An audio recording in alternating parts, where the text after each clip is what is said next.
Hello and welcome to Cooking with Extension. I'm Joanne Vann, County Agent for the U of A Division of Ag, Research and Extension, your reliable research-based source for living well. Today we're going to make an edamame stew. Amy has been out and harvested edamame from the teaching garden. We have tomatoes that are from the tomato demonstration, and the rest of what you see on the table has been produced in home gardens.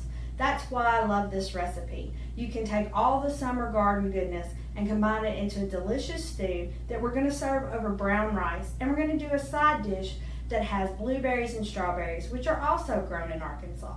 So get your aprons and let's get ready to make edamame stew.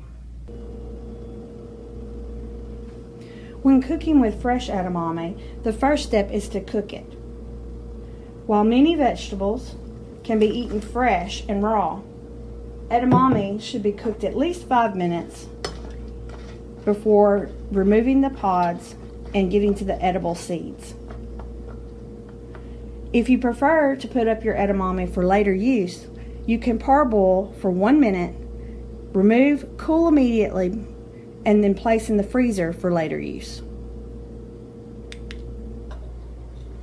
For today's edamame stew, we're using fresh basil and fresh tomatoes in place of the canned tomatoes with basil that's referenced in the recipe.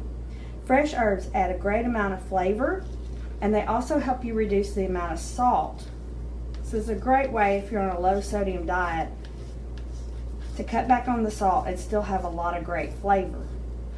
The thing to remember is when you're using fresh herbs compared to ground is you will use 3 times the amount of fresh as you would ground herbs.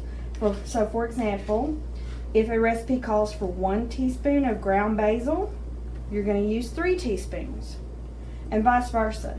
If a recipe calls for a certain amount of fresh and you don't have fresh, you're going to use ground, remember to cut it back to 1/3 of what the recipe calls for. This basil smells delicious. It's easy to grow here in Arkansas. And along with herb fact sheets, there are also vegetable fact sheets that you can look up on our website to learn to grow these things yourself if you're not already doing that. At the end of this video, there will be a reference link to the recipe and the fact sheets that I just discussed. There's our fresh basil. We're going to add it towards the end of the recipe because with herbs, they break down very quickly. So you want to wait till the last 20 minutes of cooking before you add them. Okay, now you can see that we have all of our ingredients prepped. The corn has been cut off the cob, the edamame has been shelled, the tomatoes have been peeled and chopped along with the onion and zucchini. We did leave the peels on the zucchini for the extra nutrients. So our next step is to begin sauteing the onion.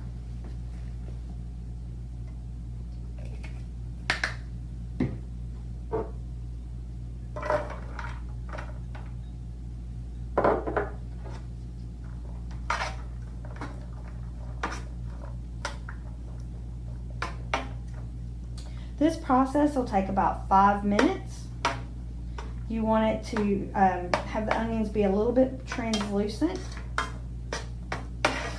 and you cook them over high to medium high heat.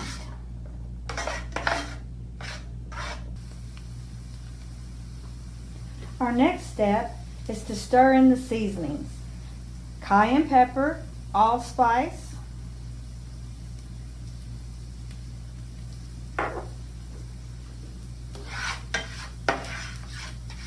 and there's also a bit of cumin. I'm going to stir that in really well. Let the onions cook for just another couple minutes.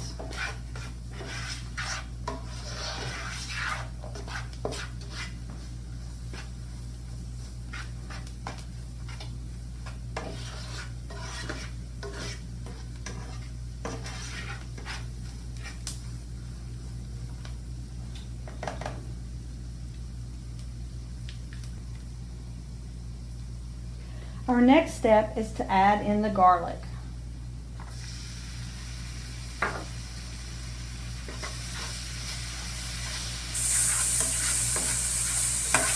You want the garlic to cook but not burn, so you're going to stir for 1 minute. Just to get that roasted flavor. but again without burning the garlic. Now is when our stew really starts to come together. You'll stir in the tomatoes, the corn,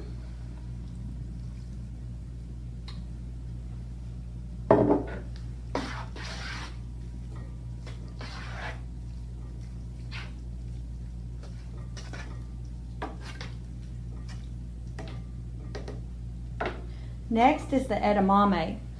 Look how wonderful and bright green the pea pods are.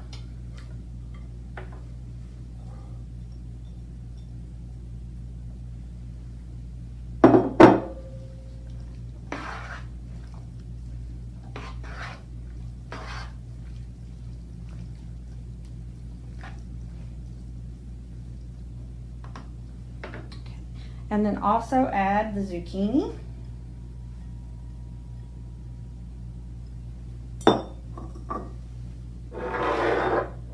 And just a pinch of salt.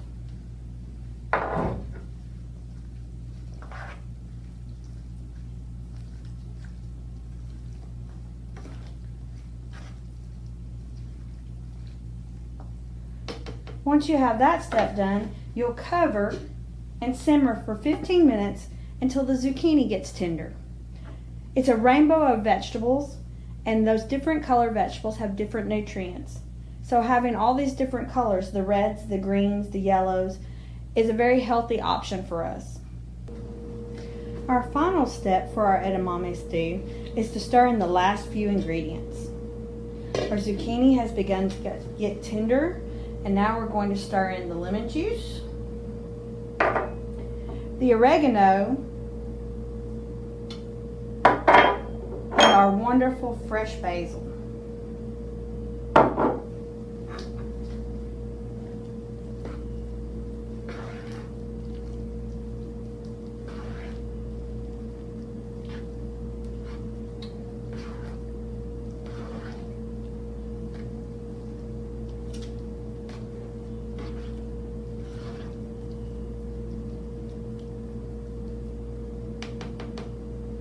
You'll allow this to cook for just another couple minutes to infuse the herb flavors, and then our edamame stew is ready to serve.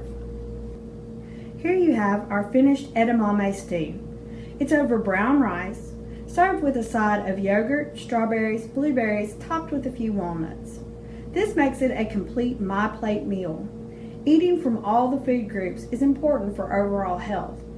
This plate has grains, protein, vegetables, and fruit. And just on a note for the berries, blueberries and strawberries have been shown to be extremely helpful for brain health. Walnuts are also in the list of brain healthy foods because of the omega-3s contained in them. You could of course try different sides and different combinations. If you're on a low-carb diet, instead of brown rice, you could substitute zucchini noodles or any of your other favorite vegetables. We're serving today with just a side of water. In the summertime, it's important to stay hydrated, so having a glass of water with your meal will help with that. We hope that you've enjoyed today's video on edamame stew. Look for the resources at the end of this video that will include the website where you can get publications for growing these foods, additional recipes, and also look for the link to this particular recipe. Thank you for joining us, and we'll see you next time.